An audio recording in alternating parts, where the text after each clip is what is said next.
कहानी श्रृंखला एक थी हंसादी के अंतर्गत आज की कहानी है उसी रास्ते। मैं हल्द्वानी से देर रात अपने घर खुरपाताल नैनीताल को लौट रहा हूँ। तेज वर्षा है, बिजली कड़क रही है, कई यादें मानस में एक साथ चल रही हैं। जब भी हंसा दीदी को लेकर कहीं जाता तो लौटते वक्त एक ही बात किया करती थी, बेना तुम अगर लौटना तो ठीक लागनो, मैं के छोड़ बेच जाना तो मैं का सिगरून। बहुत छोटी थी हंसा दीदी, लगभग 1.5 वर्ष की। पोलियोग्रस्त हो गई। गरीब माता पिता ने बहुत प्रयास किए, बहुत इलाज किए, लेकिन उन दिनों के वातावरण के अनुसार झाड़ फूक का भी बहुत ही महत्व था। हल्द्वानी फुटकुआ में बाई झाड़ने वाले व्यक्ति थे कुशल सिंह बजवाल। हमारा पूरा परिवार पहले हल्द्वानी बुआ के यहाँ आया। बुआ के यहाँ रहकर हंसा दीदी को आमा के साथ पैर झड़वाने नित्य प्रति कुशल सिंह बजवाल जी के यहाँ फुटकुआ जाना था। हंसा दीदी को हल्द्वानी छोड़कर हमारा परिवार घर को लौट रहा था तो सुबह घर को लौटते समय हम सभी भाई बहन रोने लगे थे। सख्त होकर पिताजी ने हमें डांटा, तब जाकर हम चुप हुए। समय बीतता रहा।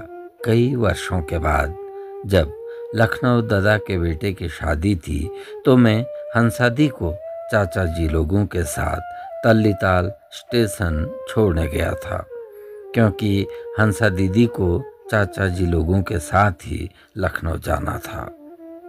जब काठगोदाम के लिए रोडवेज की बस तल्लीताल से छूटने लगी तो दीदी की आंखों में आंसू थे। मैं भी गांव जाने तक अपने आंसू नहीं रोक पाया था। आज एक गीत की एडिटिंग के लिए हल्द्वानी आया था। काम करते करते रात्रि के 11 साढ़े 11 बज गए हैं। मेरे गांव को लौटने के यहाँ से 2 रास्ते हैं। हल्द्वानी से काला ढूंगी होते हुए खुरपाताल पहुंचा जा सकता है या फिर हल्द्वानी से काठगोदाम रानीबाग होते हुए खुरपाताल। मैं रानीबाग के रास्ते लौटना नहीं चाहता। लाख गुजारिश करते करते थक गया, लेकिन संगी साथी बिल्कुल नहीं माने। काठगोदाम से आगे बढ़ रहा हूँ। मन बैठा जा रहा है। मैं उसी रास्ते नहीं लौटना चाहता था। घुप अंधेरा है। रात्रि के 12 बजे हैं। रानीबाग अचानक गाड़ी धीमी होती है। शायद रास्ते में कोई पेड़ गिरा है। मेरी दृष्टि दाईं ओर पड़ती है। दूर गौला नदी के किनारे तेज वर्षा, बिजली कड़क रही है। गौला नदी की बेगवती धारा की आवाजें आ रही हैं।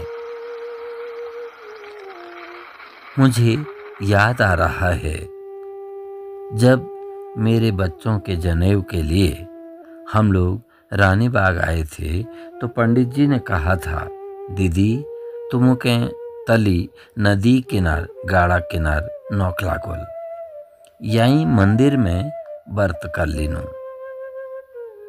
दीदी ने नीचे नदी की ओर देखा था और फिर मौन होकर जनेऊ संस्कार में व्यस्त हो गई थी। 15 जुलाई को वहीं रानीबाग दीदी को लाया हूँ। दीदी का अंतिम संस्कार होना है। संस्कार के बाद लौटते समय दीदी को यहाँ सदा के लिए छोड़ जाना मेरे लिए प्राण हर लेने वाला कष्ट है। पेड़ कट चुका है, गाड़ी निकलने लगी है। हमारी कार भी नैनीताल को रवाना होने लगी है। मैं इस स्थल से नैनीताल को जाते हुए पीड़ा का अनुभव कर रहा हूँ। इस घटाघूप अंधकार के बीच बिजली कड़क रही है, वर्षा की तेज फुहारें हैं, गोला नदी के पानी की डरावनी आवाजें बीच बीच में आ रही हैं। और ऐसे वातावरण में मुझे लगा कि मैं दीदी को अकेला छोड़कर घर को बढ़ रहा हूँ। मैं जब भी कहीं को जाता, दीदी घर से बाहर आकर बैठ जाती थी। मुझे तब तक देखते रहती थी जब तक मैं पगडंडियाँ चढ़कर मोटर रोड में पहुंचकर गाड़ी न पकड़ लूं, उसकी आंखों से ओझल न हो जाऊं।